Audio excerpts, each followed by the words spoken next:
Salamat kayo, Ginoong Hesukristo. Buntag na. Walking again with my sister. Salamat kay Ginoong. Hindi po kami hinimo. Magdagan kay ko nakatunan sa Bible study. Nakatulog akong mabusog sa kaalam. Bikan si mong mensahe. Ginoong Hesukristo, daghan kayong salamat.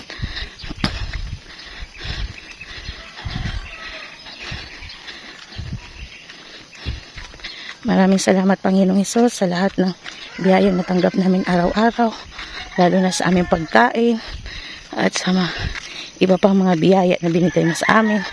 Maraming salamat po. Salamat sa ginawa mo dito sa mundong ito, Panginoong Hesus. Tingnan mo, ang ganda. Lapit nang lumabas yung araw.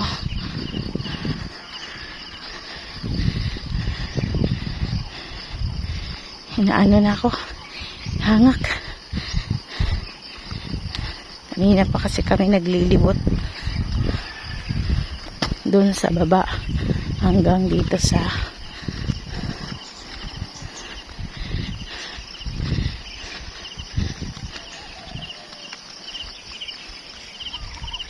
ang ganda ng pakinggan ng nasa paligid.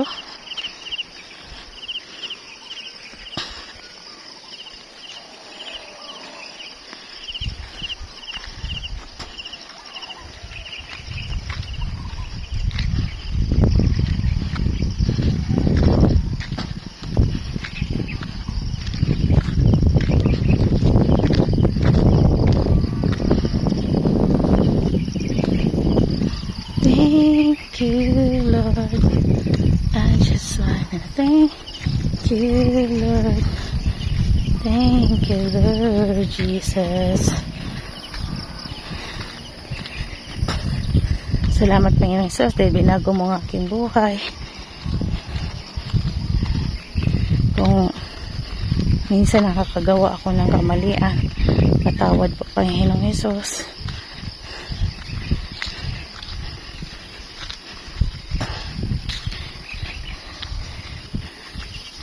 Lagi po tayo magsusuot ng armor of God para hindi po tayo madaling matukso.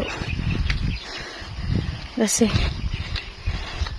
si Sataning lagi yan nag-aayaya sa atin para tayo ay matukso. Kahit na lagi tayo nananalangin sa Panginoong Hesus, pero minsan tinitest talaga tayo sa ating pananampalataya. Kung gaano ba tayo katatag sa ating pananampalataya. Katulad kahapon sa Bible study. Yan. Marami na naman na sa pool. Ang ganda na mensahe mo, Panginoong Hesus. Dahil dun sa kay Martha, na sinabi ng Diyos doon na bubuhayin niya yung kapatid niya si Lazaro. Noong umpisa, naniniwala si Martha, pero sa kalaunan may doubt pala siya, may pag-alinlangan pala siya sa sinabi ng Panginoong Hesus na mabubuhay yung kapatid niya si Lazaro. Nagtanong na naman siya.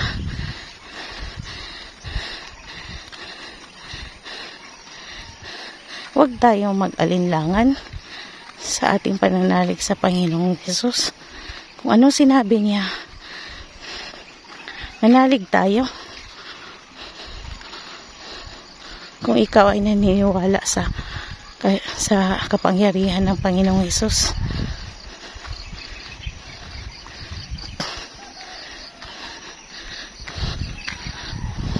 Huwag tayong maging katulad ni Martha na nagiging ipokrito. Sa umpisa, sabi niya nananalig siya sa Panginoong Hesus. Pero sa kalaunan, may agam-agam pala siya. May pag-alinlangan pala siya. Akala niya hindi mabubuhay yung kapatid niyang si Lazaro. Yan, leksyon nito. Maging patience po tayo sa anumang pagsubok sa ating buhay. Huwag agad tayo mag-conclude na hindi ibibigay ng Panginoong Hesus ang ating kahilingan. Minsan kasi, dinidelay diyan ng Panginoong Hesus ang ating mga kahilingan para malaman niya kung gaano tayo katatag sa ating pananampalataya.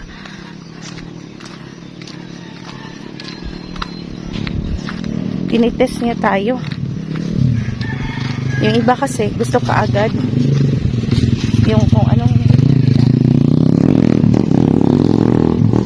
yung kahilingan nila, gusto nila kaagad diretso yung sagot ng Panginoong Hesus. Dapat tayo maghintay at manalig tayo sa pangako ng Panginoong Hesus.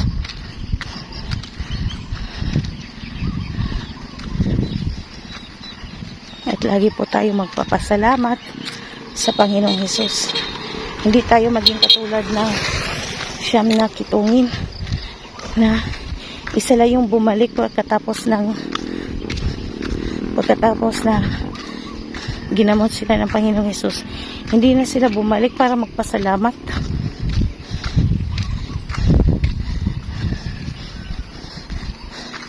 Dati talaga ako, tsaka lang ako nagpapasalamat pag may kailangan sa Panginoong Hesus. Mali pala yung paniniwala ko. Dapat lagi tayong magpapasalamat sa Panginoong Hesus at i-share natin sa iba para malaman nila at matuto din sila kung ano yung natutunan natin sa Bible study o sa mga salita ng Panginoong Hesus, sa mga mensahe ng Panginoong Hesus. I-share natin sa iba para hindi lang tayo ang nakakaalam sa mensahe ng Panginoong Hesus, para marami din ang magbabago, hindi lang tayo.